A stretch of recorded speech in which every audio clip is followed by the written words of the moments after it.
ভাই content creation আসতে চাইলে আপনার গায়ের চামড়া মোটা করতে হবে, এটার কোনো বিকল্প নাই। কারণ হচ্ছে মানুষ আপনাকে নিয়ে অনেক আজে বাজে কথা বলবে। কখন বলবো? যখন আপনি সফল হবেন। আর হচ্ছে আপনি যদি গায়ের চামড়া মোটা করতে না পারেন, মানুষের কথা শুনতে না পারেন, তাহলে আপনার থেকে দরকার নাই দিলাই না আসার। আমরা নিজেও তো অনেক কন্টেন্ট ক্রিয়েটারকে গালাগালি করি, আমাকে অনেকজনে গালাগালি করবে যখন আমি সফল হব তখন। কিন্তু এই জন্য দরকার কি গায়ের চামড়াটা মোটা করতে হবে। আপনি যদি গায়ের চামড়া মোটা করতে না পারেন, তাহলে আপনার থেকে দরকার নাই এই লাইনে আসার। হ্যাঁ, যেটা করতেছেন ওইটা নিয়ে থাকেন।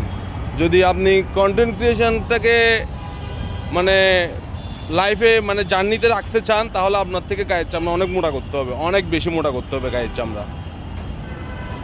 কারণ আপনি, আমি, সবাই যখন ফেসবুকে, ইউটিউবে বা সোশ্যাল প্ল্যাটফর্মে যখন কোনো ভিডিও দেখি, আমরা মনের ভাবটা প্রকাশ করি, অনেক সময় খারাপ কমেন্টস করি। হ্যাঁ, তো তো যারা ভিডিও বানায় তারাও তো আমাদের মতো মানুষ, তারাও আমাদের কমেন্টগুলো পড়ে, তারাও আমাদের ভিডিওগুলো দেখে, কিন্তু তারা তো কোনো রিয়াকশান করে না।